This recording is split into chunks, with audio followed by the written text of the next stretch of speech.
یکیشان شاعره رحیمجان از دانشجوی سال پنجم اصلا تشکیل دارن.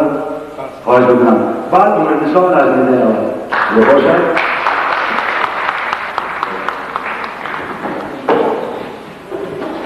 آگاه نبودم تو ناگهان آمده ای، آگاه نبودم تو ناگهان آمده ای، جانم بوده ای به جای جان آمده ای. تا فیض صفا تا فیض سمادی من خاکی را چون هدیه پاک آسمان آمده ای. استاد عزیز قدم‌ها به نور دیدن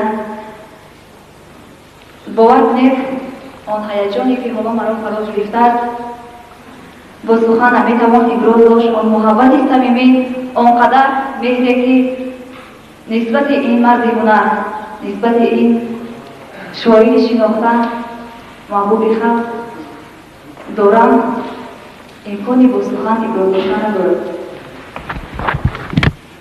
چنانه که امروز استاد ستارزاده ابراز کردن، بسیاری نفرانی ما دعوای شاعری دارند و شاعران ولی کمند. من شاید یکی از آن نفرانی باشم که دعوا دارم ولی مقصد شاعر شدن نیست، چون که از خود باوری هم ندارم.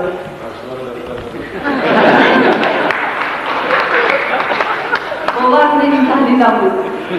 استاد عزیز اگر اجازه بدهید یک دو شعر شاعرانه خود را که شرم هم می‌دارم، چون که شاید از معنی ما آری باشد برایتان می‌خواهم. یک از شاگردانان بکنید. شاگردانه و یک شاعر دیگر هم گفته است که شعر من گرچه معنی نداشته باشد هم وزن کافیت دارد. برایتان تو آن ستاره در آسمان عشق میان 100,000 اختران درخش خواسته ای، تو آن نهاد نورت محبت میان 100 چنار بزرگ جوسته ای. تو اختری بتر نگاه جانبت بتر صبح بینگرم که عاقبت از این نگاه از این صبح رود گرم شب سیاه کجا دیگر درخش ما ستاره برفته ز شام من که روزی روشنی ز طرف آفتاب گم شدی. تو در سرای زندگی برون ز من ظهور شدی ولی هنوز سوی شام خورمی رسیده ای و انتظاری میکشم به صد امید به صد نگاه و آب و باد زمین و آسمان گواه تو را بود در آغوش شب سیاه. استاد عزیز بار یک شعر شما رو خوانده بودم و آن شعر خیلی به من پسند افتاد. متاسفانه آن شعر از خاطرم برآمد. تنها یک نکته شما را من از داخل آن شعر دزدیدم. ببخشید آن نکته آن چنین است که از نخستین خطری که دیدم ولی متاسفانه آن شعر در خاطرم نیست و من از آن شعر شما الهام گرفته چنین نوشتم: تو دیگر بار میا جانب من نپذیرد دل من دیده تو را، تو دیگر بار میا فهمیدم دیده بشنیده و سنجیده تو را، تو دیگر بار میا جانب من که گناهکار به مرگ هوسی، تو دیگر جانب من چشم دوز تو که بر قدر نگاه هم نرسی، تو دیگر بار میا جانب من تو که در سختی من بگرفتی، تو که بالای هم از سختگی ها نمک‌های دیگری را ریختی، تو دیگر بار میا جانب من تو که از سادگی و بیخبری از نخستین خطر که دیده است که از من با امید دیگری، تو دیگر بار میا جانب من که بعد از رفتن تو سوختم دیگر املاق مزن مردی دروغ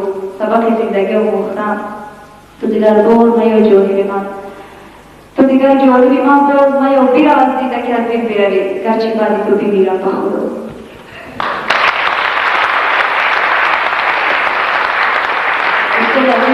هر آنچه میگویم در نظر خودم از هرزه زیاد نیست از واقعی، بنابراین شعر نخستی من چنین بود که خامه میگیرم بدن مینویسم هرچی پیش آمد مرا میزنم قهقه و میخندم که با این لابگویی مادرم شاعره با ما کرده. لابگوی نیستم من هرزگویم. هرزه من کاغذی برفی سفید رو خونالود میکند بیهوده و بیکار، لیکن این بیهودگویی ها امیدوارم که شاید با امید مادرم شاعره با ما کرده است. میگیرم دامان شعر میبرم تا اوج خسرو تو فضا شعر با شعر پیماندم که روز آفتابی با دعا و با ندا و آرزو مادرم شاعره نامه کردن. سلمان باشید استاد به دعوت ما سرفراز باشید. خوش آمدید نور دیده توجیتم.